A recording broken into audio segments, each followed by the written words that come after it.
Cent Thomas Syro Malabar Melbourne south east ഇടവകപ്പള്ളിയുടെ കൂദാശകർമ്മം July 12-ന് മെൽബണിൽ രാവിലെ 9:30 നടക്കും. സിറോ മലബാർ സഭ major archbishop Mar Raphael Thattil കൂദാശകർമ്മം നിർവഹിക്കും.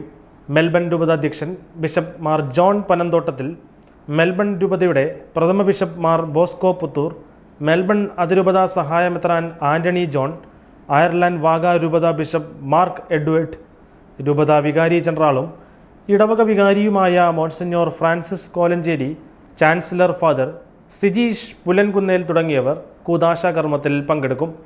ദേവാലയ കൂദാശയുടെ ശിലാഫലകം മാർ റാഫേൽ തട്ടിൽ അനാച്ഛാദനം ചെയ്യും. ദേവാലയ കൂദാശകർമ്മത്തിന് ശേഷം major archbishop Mar Raphael തട്ടിലിൻ്റെ മുഖ്യ കാർമ്മികത്വത്തിൽ വിശുദ്ധ കുർബാന അർപ്പിക്കും. 2013 ഡിസംബർ 23-നാണ് ദിവംഗതനായ ഫ്രാൻസിസ് പാപ്പ മെൽബൺ ആസ്ഥാനമായി ഇന്ത്യക്ക് പുറത്തെ രണ്ടാമത്തെ സിറോ മലബാർ രൂപതയായി മെൽബൺ രൂപത പ്രഖ്യാപിച്ചത്. മെൽബൺ സിറോ മലബാർ രൂപതയിൽ പണി പൂർത്തീകരിച്ച 6ാമത്തെ പള്ളിയാണ് Melbourne south East Saint Thomas ഇടവക ദേവാലയം. മെൽബൺ സിറോ മലബാർ രൂപതയിലെ ഏറ്റവും വലിയ ഇടവകകളിലൊന്നായ 1100ഓളം കുടുംബങ്ങളുള്ള മെൽബൺ സൗത്ത് ഈസ്റ്റ് ഇടവകയിലെ വിശ്വാസി സമൂഹത്തിൻ്റെ ദീർഘനാളത്തെ പ്രാർത്ഥനയുടെയും ത്യാഗത്തിൻ്റെയും കൂട്ടായ്മയുടെയും ഫലമാണ് കൂദാശയ്ക്കായി ഒരുങ്ങുന്ന മെൽബൺ സൗത്ത് ഈസ്റ്റ് ഇടവകപ്പള്ളി.